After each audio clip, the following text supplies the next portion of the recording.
প্রিয় 2025 সালের এসএসসি পরীক্ষার্থীরা, আমরা এসব পড়াশোনা করি চ্যানেলের পক্ষ থেকে তোমাদের ইংলিশের উপর হচ্ছে যে নিয়মিত কিছু ক্লাস আজ থেকে শুরু করছি।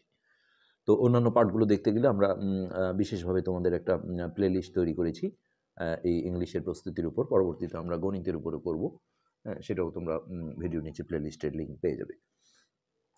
তো এখানে আমরা 2018 সাল থেকে শুরু করছি। তোমরা জানো যে 2018 সালে কিন্তু অল বোর্ড একটা কোশ্চেন হয়েছিল, শুধু একবারই এটা হয়েছিল।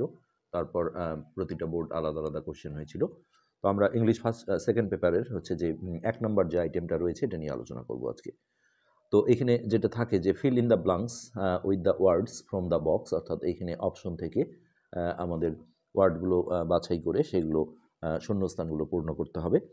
তো এখানে বলা আছে, দেখো, you may need to change the forms of some words. কিছু কিছু ওয়ার্ডের ফর্ম চেঞ্জ করা লাগতে পারে বাক্যের প্রয়োজনীয়তা অনুসারে।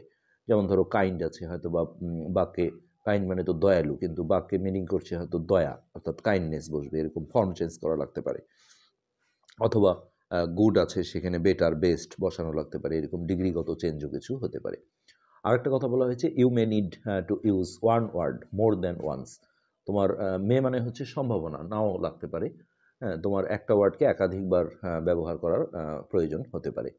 তো এটা আসলে খুব একটা হয় না এই কারণে যে এখানে 10টা শূন্যস্থান থাকে, ফিল্ড মানে ব্ল্যাঙ্কস থাকে। তো এখানে তোমরা যদি দেখো যে অপশনে 10টাই আছে, যেমন 1 2 3 4 5 6 7 8 9 10, তখন কিন্তু আর রিপিট করার প্রয়োজন হয় না। তো প্রতিটায় হাফ মার্ক করে থাকে। 10টায় মোট 5 নাম্বার। তো এখানে আমরা মিনিংগুলো আগে তোমাদের বলে দিচ্ছি। অ্যাপারেন্ট মানে হচ্ছে যেটা আমরা বলি যে স্পষ্ট, মানে স্পষ্টভাবে প্রতীয়মান হয়, মনে হয়, এরকম। তো অ্যাপারেন্টলি যে বসবে তা না, এটা দেখা যাবে যে যেহেতু ফর্ম চেঞ্জ করতে বলা হয়েছে, বাক্যের মিনিং অনুসারে চেঞ্জ হতে পারে, কিন্তু এটা রুট ওয়ার্ডটা যেটা সেটা হচ্ছে স্পষ্ট।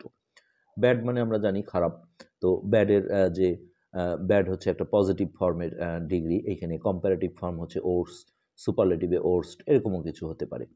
লাই মানে হচ্ছে শুয়ে থাকা বা কোনো কিছুর মধ্যে লুকিয়ে থাকা। আর ইন তো একটা প্রিপোজিশন, ইন মানে মধ্যে।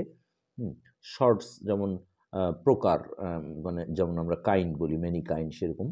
হ্যাভ তো অক্সিলারি ভার্ব একটা, অফ প্রিপোজিশন। অ্যাওয়ার মানে হচ্ছে সচেতন, অ্যাবাউট মানে সম্পর্কে। আর কোপ কথাটার অর্থ হচ্ছে, কোপের সাথে সবসময় দেখো উইথ থাকে, এটা একটা অ্যাপ্রোপ্রিয়েট প্রিপোজিশন। কোপ উইথ মানে হচ্ছে সামলানো, কোনো একটা অবস্থাকে সামলে নেওয়া, এটা। তো এখন আমরা প্যাসেজটা পড়বো। আমাদের স্টুডেন্টদের বেশি সমস্যা যে অনেকে হয়তো এই মিনিংগুলো জানে না, বা অনেকে পুরো প্যাসেজটার ভাব না বুঝে অ্যান্সার করার চেষ্টা করে। এটা কিন্তু আসলে ভুল। আমরা এই জন্য চেষ্টা করব যে পুরো মিনিংটা তোমাদের বুঝিয়ে দিয়ে জিনিসটা করা। তো প্রথমে বলেছে বাংলাদেশ, তারপরে dash in the southern part of Asia, অর্থাৎ এশিয়ার দক্ষিণাংশে অবস্থিত বাংলাদেশ। তাহলে এই যে লুকিয়ে থাকা, যেটা লাই হচ্ছে যে শুয়ে থাকা, লুকিয়ে থাকা, বা আরও খাঁটি বাংলায় বললে হচ্ছে যে নিহিত থাকা, এই জাতীয়। তো সেক্ষেত্রে এখানে দেখো ভার্ব হলে আবার হচ্ছে রাইট ফর্ম অফ ভার্বসের নিয়মও কার্যকরী হবে। বাংলাদেশ একটা থার্ড পারসন সিঙ্গুলার সাবজেক্ট, তাহলে এখানে লাইজ হবে আমাদের অ্যান্সার।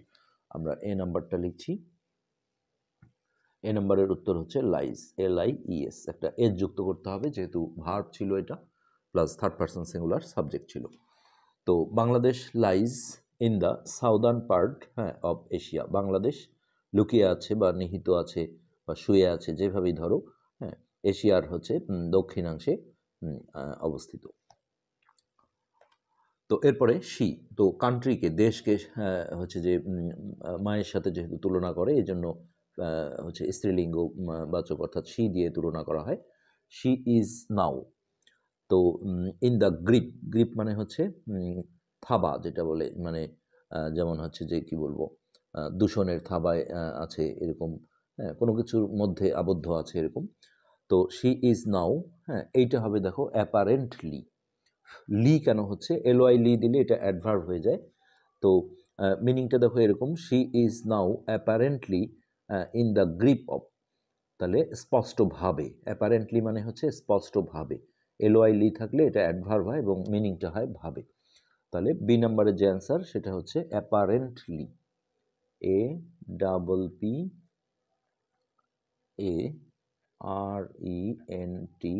APPARENTLY। তো আমরা পুরো প্যাসেজটা পরে আরেকবার লাস্টে পড়িয়ে দেব। হ্যাঁ, তো এটার যে অ্যান্সার হচ্ছে she is now apparently in the grip of dash grip of all sorts. Sorts মানে প্রকার, তখন আমরা যেটা বললাম grip of all sorts of pollution. তাহলে সি নাম্বারটা হচ্ছে শর্টস। অল শর্টস অফ এর মানে হচ্ছে সকল প্রকারের, যেমন অল কাইন্ডস অফ সেরকম। হ্যাঁ, বাংলাদেশ তার মানে হচ্ছে স্পষ্টভাবে, হ্যাঁ মানে থাবায় রয়েছে, কিসের থাবায় রয়েছে? সকল প্রকারের যে দূষণ, পলিউশন।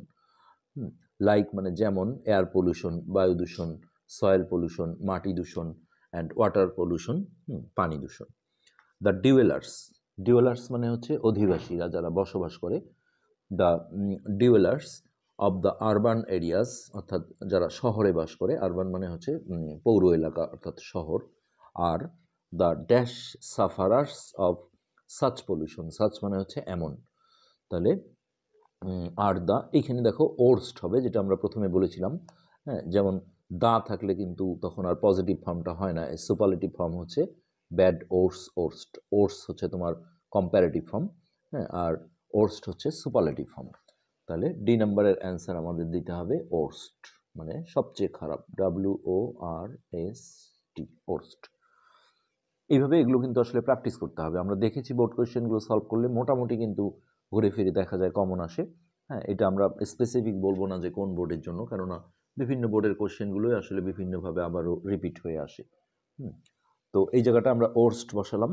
দ্য ওর্স্ট সাফারার্স মানে সবচেয়ে খারাপ ভুক্তভোগী অফ সাচ পলিউশন, এই ধরনের দূষণের। দ্য ইন্ডাস্ট্রিয়ালাইজেশন, ইন্ডাস্ট্রি মানে হচ্ছে শিল্প, আর ইন্ডাস্ট্রিয়ালাইজেশন মানে হচ্ছে শিল্পায়ন, যেটা বলা হয় মানে ধীরে ধীরে যে শিল্পের উন্নতি হয় এই বিষয়টা। দ্য ইন্ডাস্ট্রিয়ালাইজেশন প্রসেস মানে শিল্পায়নের যে প্রসেস মানে যে পদ্ধতি, in Bangladesh over the past ডিকেডস। তাহলে এটা ইন হবে, ইন বাংলাদেশ মানে অতীতে একসময় এটা ছিল না, কিন্তু বর্তমানে যে এই শিল্পায়নের যে প্রক্রিয়াটা বাংলাদেশে আসলে চলছে, এই কথাটা এখানে বলা হয়েছে। হ্যাঁ, আর এখানে হবে দেখো হ্যাভ থাকা মানে হচ্ছে এখানে তোমরা হ্যাভ, হ্যাজ, হ্যাড প্রয়োজন অনুসারে এই তিনটার যে কোনো একটা, যে কোনো বলতে সেই বাক্যের গঠন বা সব কিছু অনুসারে হতে হবে। যেমন এইখানে দেখো এই যে দ্য ইন্ডাস্ট্রিয়ালাইজেশন প্রসেস, আসলে বহুবচনের সাথে, বহুবচন সাবজেক্টের সাথে হ্যাভ হয়। হ্যাঁ, কিন্তু এখানে অনেকেই ভুল করে দেখো ডিকেটস আছে বহুবচন ভেবে হ্যাভ দেবে, কিন্তু এখানে হ্যাজ হবে এই কারণে যে রাইট ফর্ম অফ ভার্বসের একটা রুল আছে যে সাবজেক্টের উপর ডিপেন্ড করে ভার্ব হয়। এখানে সাবজেক্টটা দেখো singular, the industrialisation process, processes নেই, তাই না? তো সেক্ষেত্রে এই সিঙ্গুলার সাবজেক্টের কারণে এইখানে আমাদের হ্যাজ দিতে হবে, হ্যাজ ক্রিয়েটেড। তাহলে এফ নাম্বারে আমরা দেব হচ্ছে হ্যাজ। হ্যাজ ক্রিয়েটেড মানে কি? সৃষ্টি করেছে। এফ। তাহলে এইখান থেকে আমরা আরেকবার পড়ি। The industrialisation process in Bangladesh over the past ডিকেডস has created significant environment pollution, মানে একটা গুরুত্বপূর্ণ হচ্ছে পরিবেশ দূষণের একটা কারণ সৃষ্টি করেছে। উই নো, হ্যাঁ, তাহলে এখানে বলা হচ্ছে যে আমরা জানি। এখানে সিম্পলি অ্যাবাউট হবে। অ্যাবাউট মানে হচ্ছে সম্পর্কে, একটা প্রিপোজিশন। তাহলে ক্লিয়ার মিনিংটা কি আসলো? We know about some of the most common types of environment pollutions. তো আমরা কিছু সাধারণ, মানে কমন মানে কি সাধারণ, কিছু প্রকারের পরিবেশ দূষণ সম্পর্কে জানি। We know about some of the most common types, তো এইচ এ হবে অফ, কমন টাইপস অফ। সহজই ছিল এই জায়গাটা। Okay, common types of environmental pollutions and ways, ways মানে হচ্ছে উপায়, অফ এইখানে যেটা হবে দেখো কোপ উইথ, তখন আমরা যেটা বললাম যে কোপ উইথ মানে হচ্ছে সামলে নেওয়া, সামলানো। কিন্তু একটা জিনিস মনে রাখবে যে এখানে প্রিপোজিশনের পর যখন আমরা কোনো ভার্ব বসাই, হ্যাঁ, সেটা ইন হোক, শুধুমাত্র টু এর পরে প্রেজেন্ট ফর্ম হয়, কিন্তু অফ, তারপরে উইদাউট, ইন, হ্যাঁ, এই জাতীয় যত প্রিপোজিশন আছে এগুলোর পরে ভার্বটা কিন্তু আইএনজি হয়। তো এখানে আই নাম্বারে যেটা আমাদের হবে কোপিং, কোপিং উইথ, COPING। আমরা পুরো ইয়েটা প্যাসেজটার মিনিং পরবর্তীতে আবার করে দেব, তখন তোমরা আরও ক্লিয়ার হবে। তাহলে এইটা যেটা বলা হচ্ছে যে উই নো, হ্যাঁ আমরা জানি, অ্যাবাউট সম্পর্কে, some of the most common types of environmental pollutions. আমরা জানি কিছু সাধারণ পরিবেশ দূষণের সম্পর্কে, and ways of coping with them, এবং উপায়গুলো জানি সেই পরিস্থিতিগুলোকে সামলে নেওয়ার ক্ষেত্রে। আচ্ছা, ইন দিস কেস, হ্যাঁ, উই নিড ড্যাশ মোস্ট। তো উই নিড অ্যাওয়ারনেস, মানে অ্যাওয়ার মানে দেখো সতর্ক হওয়া, এটা ভার্ব। তো ওই যে উপরে বলেছিল যে তোমার হচ্ছে যে ফর্ম চেঞ্জ করা লাগতে পারে, হ্যাঁ, তাহলে এখানে দুইটা ভার্ব তো আসলে পরপর এইভাবে হবে না, নিড যেহেতু একটা ভার্ব, তাহলে উই নিড আমাদের দরকার সতর্কতা। সতর্কতা যখন হয় এটা নাউন হয়ে যায়। তো সব ক্ষেত্রেই যে নেস দিলেই নাউন হয় তা না, কিছু কিছু ক্ষেত্রে হয়, যেমন কাইন্ড থেকে কাইন্ডনেস হয়, হ্যাঁ, এই অ্যাওয়ারের নাউনটাও কিন্তু awareness, AWAR, aware, NESS, awareness, AWARE ছিল, সরি, RE, NESS।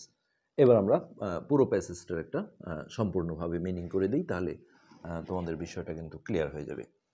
তো দেখো এখান থেকে আমরা যদি আবারও করি যে Bangladesh lies in the southern part of Asia, Bangladesh লুকিয়ে আছে বা শুয়ে আছে, যেটাই ধরো, এশিয়ার দক্ষিণাংশে মানে অবস্থিত। She is now apparently in the grip of all sorts of pollutions. তাহলে সে বর্তমানে হচ্ছে যে স্পষ্টভাবে, হ্যাঁ, সকল প্রকারের পলিউশনের মধ্যে আবদ্ধ, যেমন বায়ু দূষণ, এয়ার পলিউশন, মাটি দূষণ, সয়েল পলিউশন এবং পানি দূষণ। দ্য ডিওয়েলার্স মানে অধিবাসীরা, অব দ্য আরবান এরিয়াস শহরের এলাকার অধিবাসীরা, আর দ্য ড্যাশ সাফারার্স, তাহলে আর দ্য ওর্স্ট সাফারার্স সবচেয়ে বেশি ভুক্তভোগী of such pollution. The industrialisation process in Bangladesh, বাংলাদেশে যে শিল্পায়নের যে পদ্ধতি শুরু হয়েছে, over the past ডিকেডস has created, এটা সৃষ্টি করেছে, সিগনিফিকেন্ট মানে হচ্ছে ভয়াবহ, গুরুত্বপূর্ণ এরকম, এনভায়রনমেন্টাল পলিউশন, পরিবেশ দূষণ সৃষ্টি করেছে। We know about some of the most common types of environmental pollutions. তো আমরা জানি কিছু সাধারণ বা কমন, হ্যাঁ, পরিবেশ দূষণ সম্পর্কে, and ways of coping with them, এবং সেগুলো সামলে নেওয়ার, হ্যাঁ, মানে উপায়টাও আমরা জানি। In this case we need awareness most. তো এই ক্ষেত্রে আমাদের সতর্কতাটা সবচেয়ে বেশি দরকার। তো আশা করি তোমরা নিয়মিত দেখবে। ভিডিওর নিচে আমরা প্লে লিস্টের লিঙ্ক দিয়ে দেবো, সেখান থেকে পরের পার্টগুলো তোমরা পেয়ে যাবে। আজকে পর্যন্তই, ধন্যবাদ।